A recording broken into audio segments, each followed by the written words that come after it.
1941, Rosemary Kennedy was locked in the prison of her own mind. Her father had taken her to see this man, Dr. Walter Jackson Freeman, to have a lobotomy performed on her.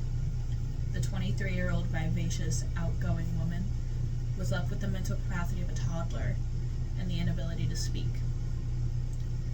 Walter Jackson Freeman was an American neurologist who modernized a procedure called the leucotomy, and he transformed it into this, which is called the transorbital lobotomy.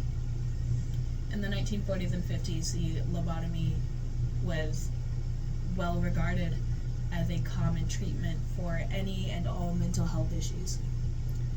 Walter Freeman's great misuse of his transorbital lobotomy procedure affects our mental health care system today negatively.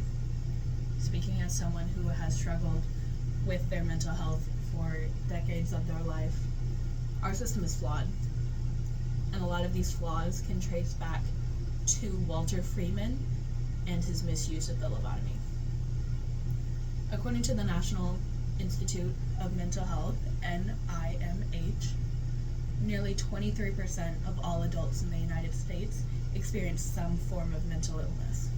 That could be your boss, your family member, your friend. That could be the person who held the door open for you this morning. That is 1 in 5 adults in America.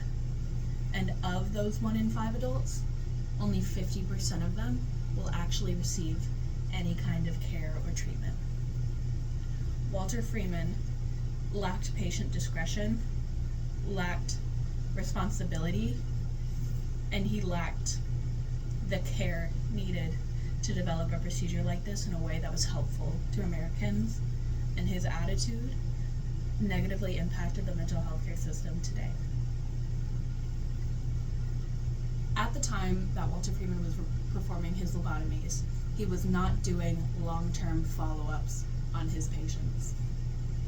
Of the 3,500 patients that Walter Freeman performed a transorbital lobotomy on, 100 of them died of cerebral hemorrhage on the table.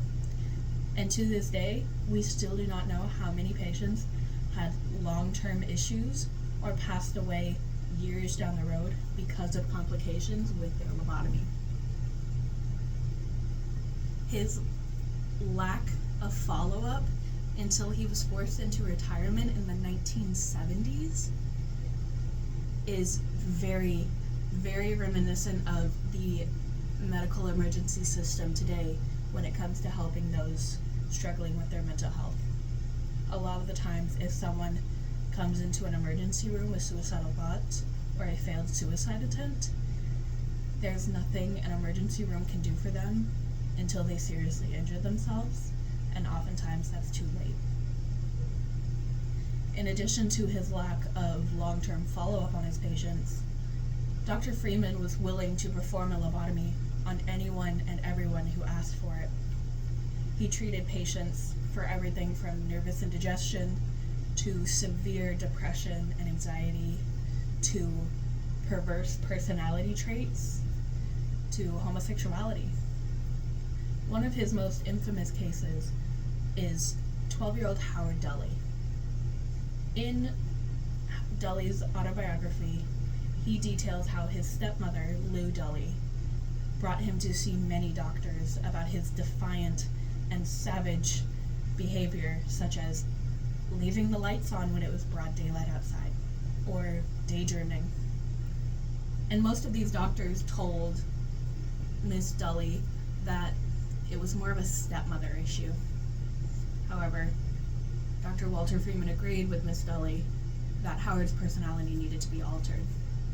He performed a lobotomy on Howard Dully when he was 12 years old.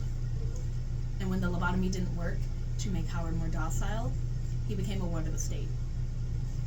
The lobotomy was invented to keep patients suffering with severe mental health docile. It was meant to return them to a vegetative state where they wouldn't be a problem for those around them. But it was touted as bringing your loved ones back from whatever ailment had possessed them.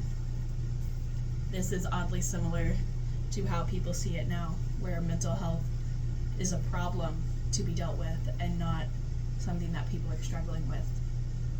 It is your problem as an outsider to deal with it without thinking of the person who is internally dealing with it.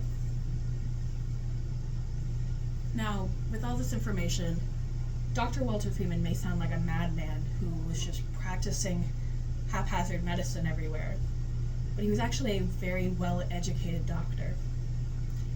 He held the idea that there was a physiological connection between mental illness and a diagnosable, treatable physical ailment, but associates of his claimed that he was uninterested in animal research and actually understanding what was going on in the human brain.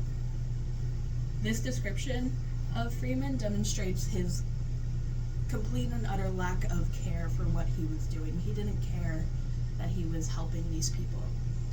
He wanted to fix them, to return them to that docile vegetative state that I mentioned.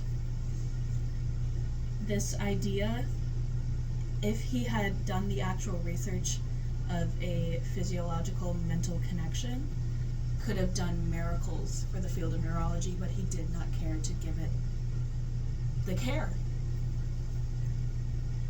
There's an ancient proverb that says, "The road to hell is paved with good intentions." Howard Dully suffered his entire life at Walter Freeman's hands, as did Rosemary Kennedy. As you leave here today, I want you to think about, when does a man turn into a monster like Walter Freeman did?